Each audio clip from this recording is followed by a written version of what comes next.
শুভ সন্ধ্যা বন্ধুরা, কেমন আছো তোমরা সবাই? আশা করছি খুব ভালো আছো। আমিও খুব ভালো আছি। এই ভিডিও কালকের আমি তোমাদের সঙ্গে আজকে শেয়ার করছি। আমি যে তোমাদের সঙ্গে ভিডিওগুলো শেয়ার করি, তোমরা ভিডিওতে কমেন্টও করো না আর লাইকও করো না। সেজন্য মাঝে মাঝে মনে হয় যে ভিডিও পোস্টই করবো না, তোমাদের যখন ভালো লাগে না। তারপরে ভাবি যে না, একদিন একদিন ঠিক তোমাদের পছন্দ হবে, তোমরা কমেন্টে অবশ্যই জানাবে। আর এই ভিডিওটা কালকের আমি তোমাদের সঙ্গে আজকে শেয়ার করছি। কালকে খুশিকে প্রাইভেটে দিয়ে এসে আমার চোখ গেল ড্রেসিং টেবিলে। ড্রেসিং টেবিলের অবস্থাটা একদমই খারাপ, কারণ যখন যেটা প্রয়োজন হয় নিয়ে ব্যবহার করি, কিন্তু ঠিকমতো গুছিয়ে রাখি না, সেজন্যই এরকম অবস্থা। তারপরে ভেবে ভেবে গুছিয়ে নিলাম ড্রেসিং টেবিলটা। তারপরে একটু তাকগুলো আলগা হাতে পরিষ্কার করে নিয়েছিলাম, কারণ ধুলো তো পড়তে থাকে। তোমরা অবশ্যই জানো বাড়ির অবস্থা যা হয়। সব কিছু পরিষ্কার করার পরে দেখলাম এক কোনায় এক গাদা কোটো বেরিয়েছে। কোটো মানে বডি স্প্রের বোতল, সেন্টের বোতল আর আমার ক্রিমের কোটো।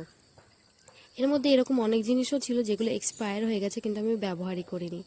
সব কিছু গুছিয়ে খুশিকে নিয়ে চলে এসেছি, আর এনেই কিন্তু ওকে আগে খাইয়ে টাইয়ে দিলাম, হাত মুখ ধুয়ে। তারপরে কিন্তু ও ঘুমিয়ে পড়েছিল। ও ঘুমোলে কি হবে, আমার তো কাজ বাকি থাকে। তো খুশি ঘুমোচ্ছিল, ততক্ষণে আমি জামা কাপড় এনে গুছিয়ে নিয়েছি আর ওর পাশে একটু বসেছিলাম। না বসে থাকলে ম্যাডাম আবার উঠে পড়বে, কিছুতেই ঘুমাবে।